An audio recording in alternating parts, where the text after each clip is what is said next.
Good morning, welcome to another Jarvis Walker Brands fishing tips.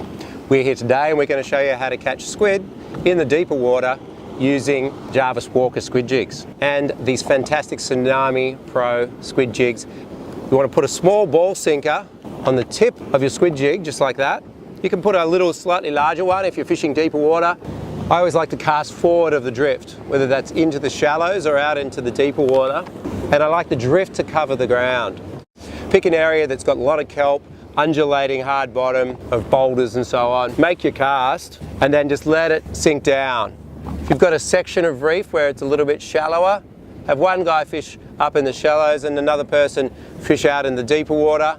You can also fish with paternoster style rigs where you have a sinker at the bottom and then squid jigs on droppers off. That way you can plummet them straight down and you can fish it, right near the bottom. I've hooked a squid. Let's see if we can get him in the boat. He looks to be hooked pretty well. Oh no, he's just on one tentacle.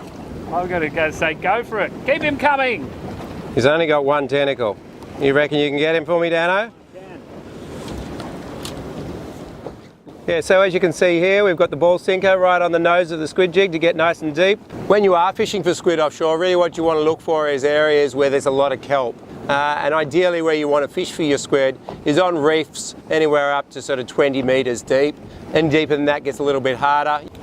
So I'm using the Rovex Specialist Squid Rod and the Rovex Revenge Reel. I've spooled this reel up with Rovex Airstrike 8-pound braid. I like to use between 8 and 15-pound braid when I'm squid fishing. When I'm fishing offshore, I like to use a 20-pound fluorocarbon leader. And today I've used the Rovex fluorocarbon.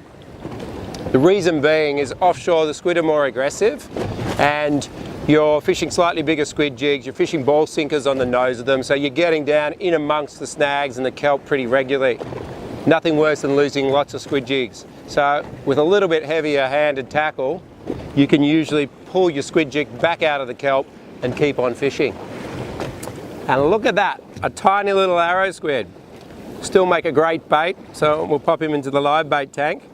It's amazing how big a lure these arrow squid will try to eat. The lure is almost the same size as him. Whichever way you look at it, fishing for squid is really worth the time and effort that you put in.